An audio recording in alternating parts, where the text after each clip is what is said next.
YSR Congress party అధ్యక్షులు మా ప్రీతమ నాయకులు ఆంధ్రప్రదేశ్ రాష్ట్ర మాజీ ముఖ్యమంత్రి వర్యులు శ్రీ వైఎస్ జగన్మోహన్ రెడ్డి గారి పిలుపు మేరకు రాష్ట్ర వ్యాప్తంగా 170 నియోజకవర్గాల్లో కూటమి ప్రభుత్వం పెంచినటువంటి విద్యుత్ ఛార్జీల మీద నిరసన ర్యాలీ చేపట్టి విద్యుత్ శాఖ అధికారులకి వినతి పత్రం ఇవ్వాలని నిర్ణయించి అందులో భాగంగా ఈరోజు ఆ కార్యక్రమానికి శ్రీకారం చుట్టి జిల్లా వ్యాప్తిగా జరుగుతున్నటువంటి కార్యక్రమాల్లో నెల్లూరు రూరల్ నియోజకవర్గంలో జరిగినటువంటి ఆనం విజయ్ కుమార్ ఆధ్వర్యంలో జరిగినటువంటి కార్యక్రమంలో పాల్గొని ఈరోజు వెంకటాచలం మండల కేంద్రంలో జరుగుతున్నటువంటి ఈ కార్యక్రమానికి హాజరు కావడం జరిగింది. భారీగా తరలి వచ్చి ఈరోజు వైఎస్ఆర్ కాంగ్రెస్ పార్టీ పట్ల చెక్కు చెదరినటువంటి అభిమానం, జగన్మోహన్ రెడ్డి గారి నాయకత్వం రోజు ఆదరణ, వన్నె తరగనటువంటి ఆయనకున్నటువంటి ఆకర్షణ, ఇవన్నీ కూడా ప్రత్యక్షంగా ఈ నిరసన కార్యక్రమాల్లో స్పష్టంగా కనిపిస్తుంది. అందరం కూడా కోరుకునేది చంద్రబాబు నాయుడు ప్రజలకు అనేక రకాలైనటువంటి హామీలు ఇచ్చారు. ఎన్నికలకు ముందు పదే చంద్రబాబు నాయుడు నేను విద్యుత్ ఛార్జీలు పెంచను అని చెప్పి ప్రకటించడం జరిగింది. ఈరోజు ఒక్కసారి చంద్రబాబు నాయుడు నోటుకుండా ఎన్ని రకాలైనటువంటి మాటలు చెప్పాడనేటువంటిది మీకే స్పష్టంగా వినిపిస్తాను.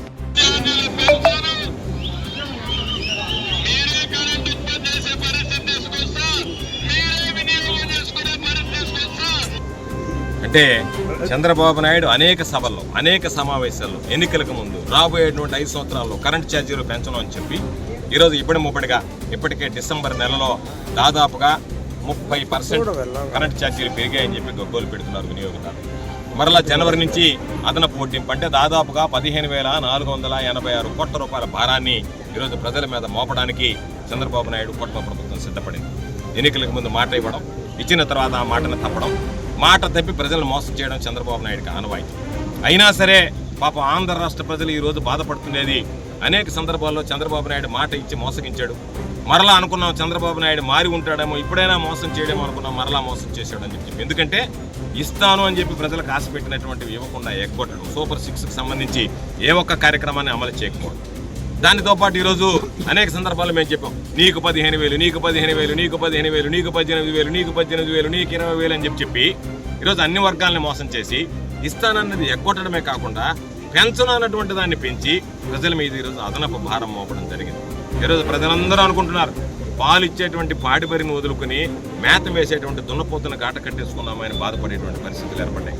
కాబట్టి చంద్రబాబు నాయుడు ఆలోచన విధానం ఏ విధంగా ఉంది అంటే, నేను నాకున్నటువంటి రాజధాని కోసం 48,000 కోట్ల రూపాయలతో ఈరోజు టెండర్లు పిలుస్తా, ఇంకొక 48,000 కోట్ల రూపాయలు 1,00,000 కోట్లు ఖర్చు పెడతా, నా చుట్టూ ఉన్నటువంటి నా ఆస్తులు పెరగాలి, నా కుటుంబ ఆదాయం పెరగాలి, నా కుటుంబం తరతరాలకు తిన్నా తరిగిపోయినటువంటి ఆస్తిపాస్తులు సంపాదించుకోవాలనేటువంటి ఆలోచన మరలా అధికారం వస్తుందో లేదో అనేటువంటి తాపత్రయం నేను, నా కొడుకు ఆ తర్వాత తరాలు కూడా ఎక్కడ ఇబ్బంది లేకుండా ఉండాలని చెప్పి ఉన్నటువంటి నిధులన్నీ తీసుకువెళ్ళి దొరికినట్టుగా ఈరోజు అమరావతి అభివృద్ధి కోసం ఖర్చు పెడుతున్నాడు తప్ప పేదవాడికి ఇచ్చినటువంటి హామీలు మర్చిపోయాడు.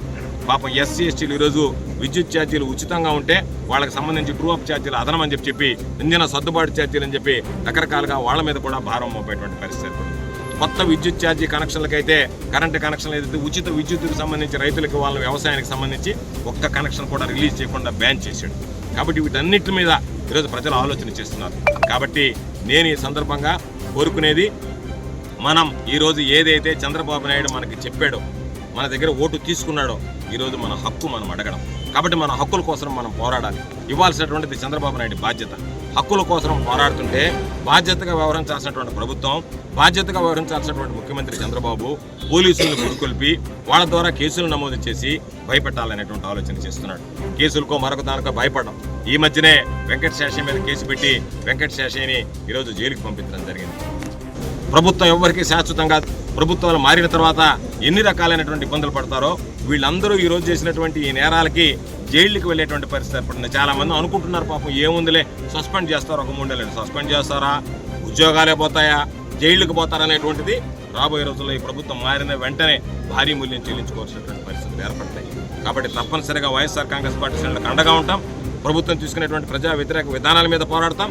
స్థానికంగా ఈ నియోజకవర్గానికి సంబంధించి, జిల్లాకు సంబంధించి ఏ వైఎస్ఆర్ కాంగ్రెస్ పార్టీ కార్యకర్తకు కష్టం వచ్చినా సరే వాళ్ళకి అండగా నిలిచి అన్ని విధాల సహాయ సహకారాలు అందించి వైఎస్ఆర్ కాంగ్రెస్ పార్టీ శ్రేణులను కాపాడుకుంటాం. మరలా రాబోయే ఎన్నికల్లో వైఎస్ఆర్ కాంగ్రెస్ పార్టీ విజయం సాధించేంత వరకు మా ఈ పోరాటాలు ప్రజలకు అనుకూలంగా ప్రభుత్వం తీసుకున్నటువంటి ప్రజా వ్యతిరేక విధానాలకి నిరసన వ్యక్తం చేస్తూ కొనసాగుతాయని చెప్పి తెలియజేస్తూ ఈ కార్యక్రమానికి పెద్ద ఎత్తున ఇచ్చేసినటువంటి సర్వేపల్లి నియోజకవర్గ ప్రజానీకానికి, సర్వేపల్లి నియోజకవర్గంలో ఆ విధంగా ప్రజలను తీసుకురావడానికి ఆర్ఎన్సీలు కష్టపడినటువంటి నాయకులు, కార్యకర్తలు అందరికీ కూడా పేరు పేరున చేతులు జోడించి హృదయపూర్వకమైనటువంటి